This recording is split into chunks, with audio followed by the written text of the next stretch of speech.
This is Dr. Earl with Solix, and we're going to do a deep dive into the AO Scan Mobile. Are you ready to get your geek on? Let's go. Today we're going to be talking about carbon loading. Now, carbon loading is what I call the science that happens with the SEFI, and even inside of our own bodies. It's very powerful. So we're going to talk about how the SEFI works, how our bodies receive and store energy, how EMFs influence us, and the difference between homeopathics and homeoenergetics. All right, to get started, we need to talk about carbon, and we need to get all the way down to the atom. It's basic chemistry, basic physics. So we're going to talk about atomic energy levels. We're going to talk about the sharing and stealing of electrons, and we're going to talk about conduction and semiconduction. Okay? Hopefully, we'll make it all make sense. The first thing we need to understand is that this science really begins down at the atom level.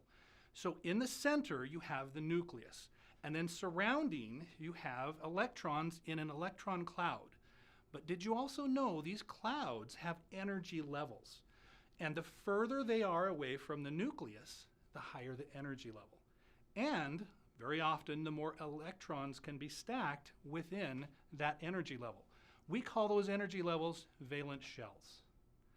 And you can have, again, typically an atom will have all of its energy in the lowest energy state possible.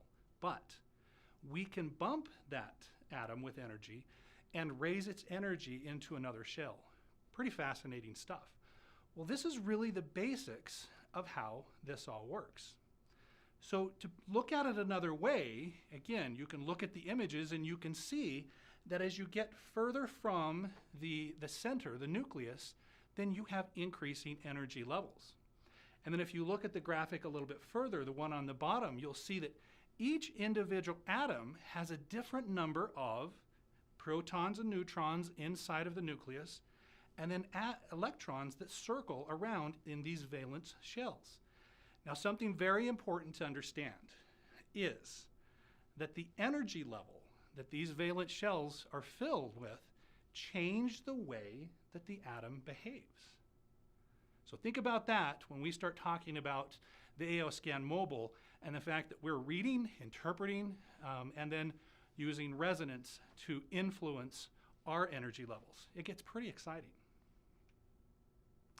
So if we specifically look at carbon and we look at what it has available, it has a nucleus, it has 6 electrons circling it.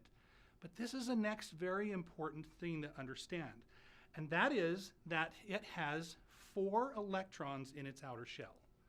That means that it has missing pieces. It would love to have 8 electrons in that outer shell.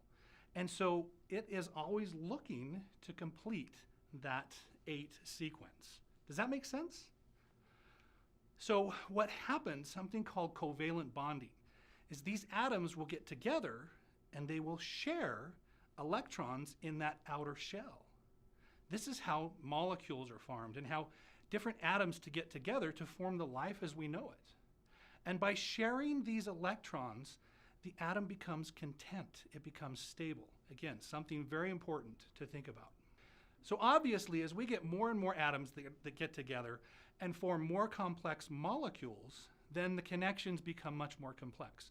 But at a basic level, all we need to understand is that atoms have the ability to store energy. Remember, we talked about they have an energy, a frequency, and a resonance. And this is the energy level that we see that storage level at. Well, sometimes within our bodies, a particular atom will actually steal electrons from a different atom. This is called electron stealing. And part of our energy release within our bodies actually depends upon this.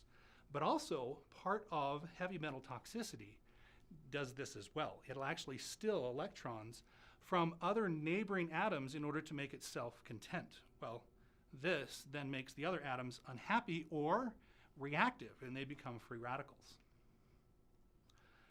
So we've kind of talked a little bit about atoms, how they store energy, how we're able to bump that energy a little bit if we put specific energy into those atoms.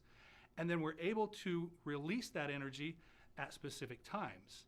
And understanding that is very critical to understand how energy is used and flows through our bodies. Well, one of the other things to understand is the difference between conduction and semiconduction. Conduction is best understood if we think about electricity. Electricity is the flow of electrons from one place to another. And then we use that energy to power our lights, our computers, what have you. But it's the flow of the electrons through the conducting elements that make that possible. So again, think about this highway of electrons that can be transported down the wire, down this conducting material. Well, we also know that there are certain materials that are called semiconductors. Semiconductors actually, as opposed to conductors, they can conduct energy only in one way or another. Now this becomes very important because you're able to control the flow of energy a little more precisely.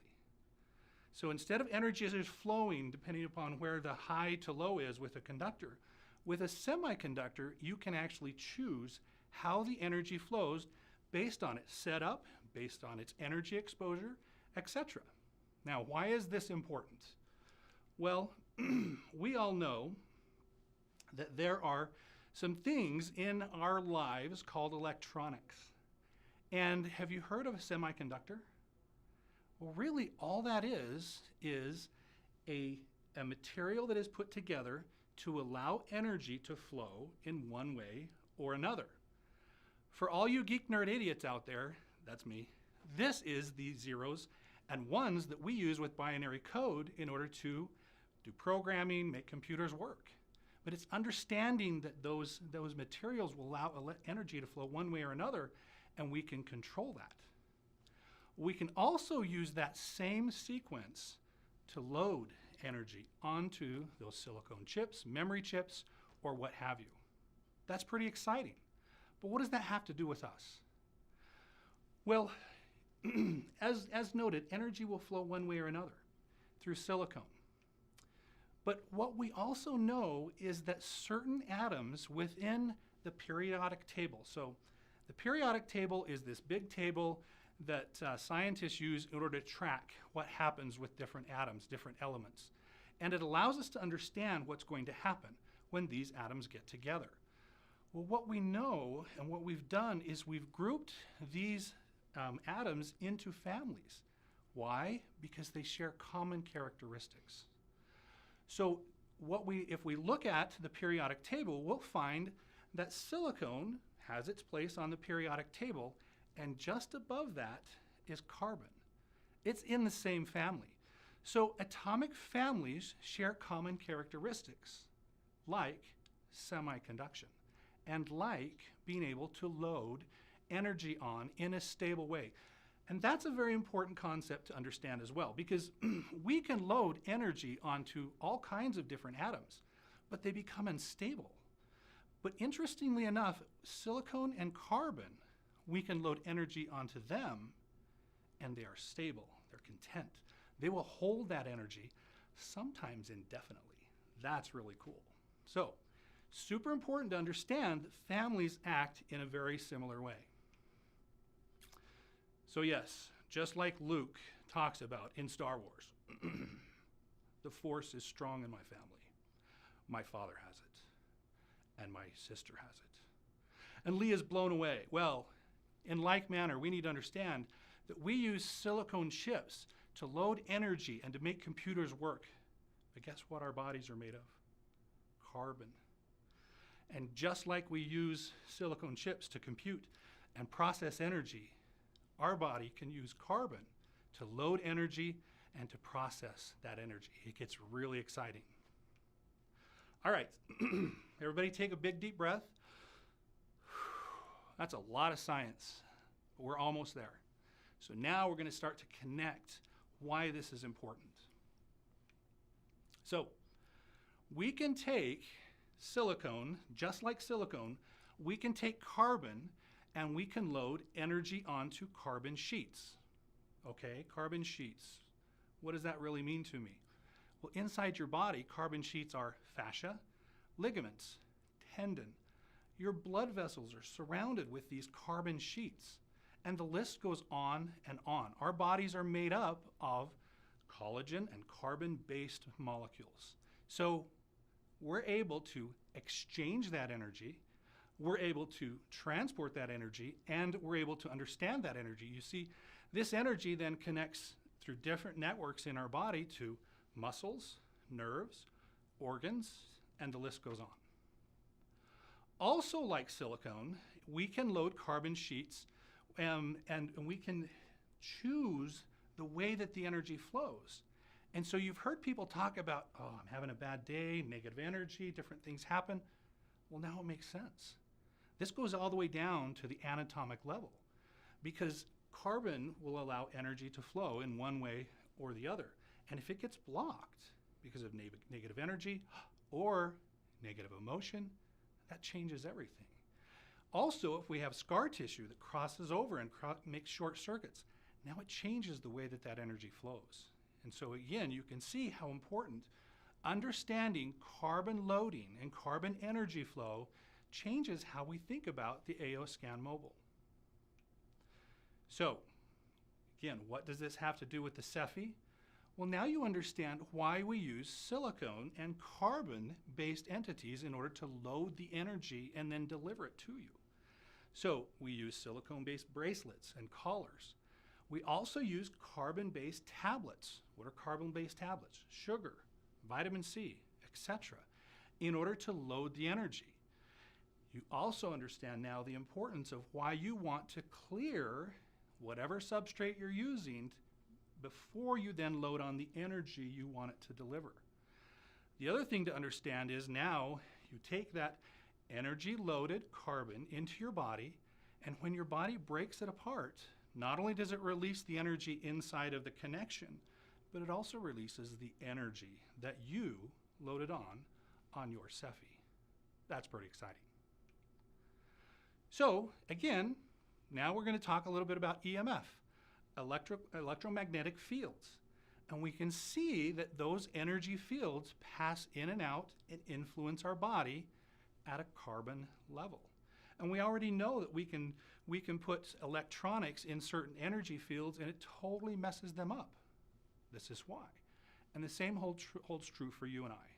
This is again why it's so important to use your AO Scan Mobile on a frequent, yes, daily basis in order to bring yourself back into balance, because you're constantly getting bombarded with different energy signals that you don't want to carry around and can start confusing your body. All right, last big concept, and then we'll bring it all home. So we're going to talk now about the difference between homeopathics and homeoenergetics. Homeopathics, they start with a tincture, a natural tincture, and you can see the image there. And they put it into the first vial and they dilute it down and they shake it. And the idea is with the shaking, they're trying to offload the energy from the homeopathic into the substrate, into the liquid that's surrounding it. And then they repeat that again and shake it, repeat it again, shake it, and they repeat it again and shake it. So this is where, when Lauren talks about homeopathics starting with a seed, they start with a homeopathic, with a natural substance, and over dilution and shaking, they're hoping to get the energy out of the chemical, if you will, and into the liquid. And then you take that internally, that energy sequence internally. And various scientific research has shown that that is a very effective way to deliver energy and the essence, if you will, of what's in that natural substance into your body. Well, homeoenergetics are very different, because what we do is we actually go out and we measure the energy that is inside of this nutrient that we want. Remember, everything has a signature: energy, frequency, and vibration. And we measure that. And when I say we, these are the scientists, again, that we talked about out of Russia, out of the United States, and Japan, and Germany, and Italy, and France, and you get the picture. And we're measuring these exact identical energies. And now, using the SEFI, we're able to put those energies very specifically into the carbon backbone of sugar, vitamin C, or other carrier molecules. Pretty exciting, huh? Okay, so we've talked about a lot. You now know what it means to carbon load. Now that's a phrase that's not very common out there, but you understand that process. You understand what our bodies do with energy. You understand how important it is that you clear before you load your pills, your silicone bracelets, things for your pets, etc. It becomes very important. And remember, one final thing, 98% of life is actually energy clouds. And so we're able to tap into that 98% of life that frankly has been ignored. Now you know why I'm excited about Solex and the AO scan. Now you know why I say Solex, true science logically applied. Thank you.